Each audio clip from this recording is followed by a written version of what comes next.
থেকে আমঘাটা রেল লাইনের বিস্তৃত পরিদর্শন করা হলো।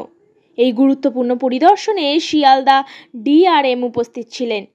বৃহস্পতিবার রেলের ডিআরএম পরিদর্শনে আসেন আমঘাটা হল্ট ও নবদ্বীপের ফরেস্টডাঙ্গা এলাকার রেলের অসমাপ্ত রেল ব্রিজ সহ বন্ধ হয়ে পড়ে থাকা নবদ্বীপ ঘাট রেল স্টেশন। এদিনের এই পরিদর্শনে উপস্থিত ছিলেন রানাঘাট লোকসভা কেন্দ্রের বিজেপি সাংসদ জগন্নাথ সরকার তৎসহ রেলের একাধিক উচ্চপদস্থ আধিকারিক। আমঘাটা পর্যন্ত সম্প্রসারণ হওয়া narrow gauge line broad gauge হওয়ার পর ট্রেন চলাচল না করার কারণে দীর্ঘ অসুবিধার সম্মুখীন হতে হচ্ছে সাধারণ মানুষকে।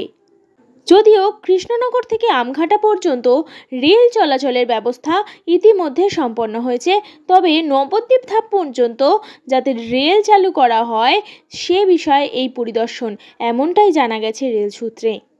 অপরদিকে নবদ্বীপ ধাম থেকে ভায়া কৃষ্ণনগর হয়ে শান্তিপুরের ওপর দিয়ে শিয়ালদহে ট্রেন চলাচল এবং শিয়ালদহ থেকে ভায়া শান্তিপুর কৃষ্ণনগর হয়ে নবদ্বীপ ধাম পর্যন্ত ট্রেন চলাচলের ব্যবস্থা ইতিমধ্যে করা হবে বলে রেলমন্ত্রীর সঙ্গে কথা বলেছেন বিজেপি সাংসদ।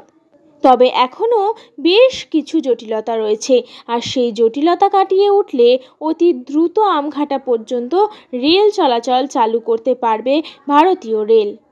অপরদিকে এসি লোকাল চালু হলেও রানাঘাট বনগাঁ কৃষ্ণনগর তার অন্তর্ভুক্ত রয়েছে।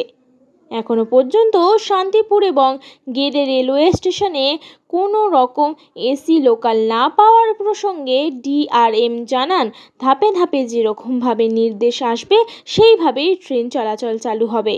আজকে আমঘাটা স্টেশনে আপনারা সবাই উপস্থিত হয়েছিলেন, রেলের কর্মচারীরাও এসেছিলেন, কি বিষয় এবং কি জন্য?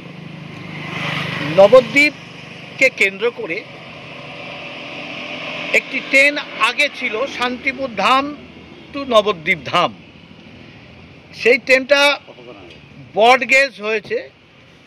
সেই ব্রডগেজ ট্রেনটা বিভিন্ন জায়গায় গেট এবং অবরোধ হওয়াতে পুরোপুরি চালু করা যায়নি। এ পর্যন্ত আমঘাটা পর্যন্ত, অর্থাৎ কৃষ্ণনগর টু আমঘাটা লাইন ঠিক হয়েছে, কিন্তু গেট নিয়ে এখনও সমস্যা আছে।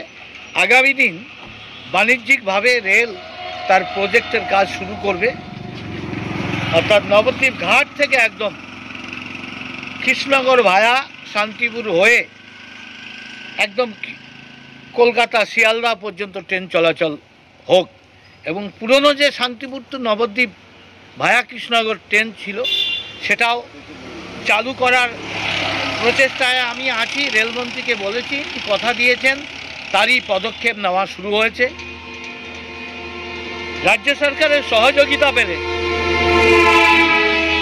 শুধু নবদ্বীপ ঘাট পর্যন্ত ট্রেন যাবে তা নয়, কৃষ্ণনগর থেকে করিমপুর পর্যন্ত পৌঁছানোর ব্যবস্থা করা যাবে অতি সত্বর।